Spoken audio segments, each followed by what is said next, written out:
आज शाळेचा पहिला दिवस. विद्यार्थी आणि नवागत यांचे स्वागत मोठ्या उत्साहात खालापूर तालुक्यात करण्यात आले.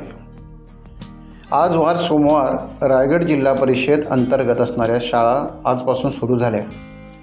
पहिला दिवस हा प्रवेशोत्सव दिन म्हणून साजरा करण्यात आला. सदर दिनाअंतर्गत शाळेमध्ये प्रथमच येणाऱ्या विद्यार्थ्यांचे पुष्पगुच्छ, फुगे व चॉकलेट देऊन स्वागत करण्यात आले.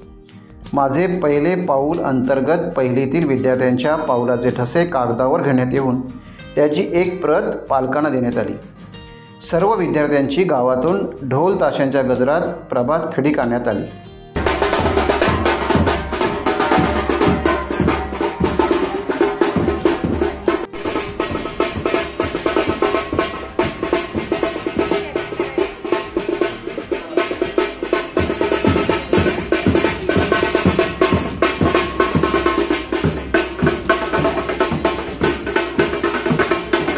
टाइम्स डिजिटलला लाईक करा, शेअर करा, सबस्क्राईब करा आणि बेल आयकॉन दाबायला विसरू नका. Times digital.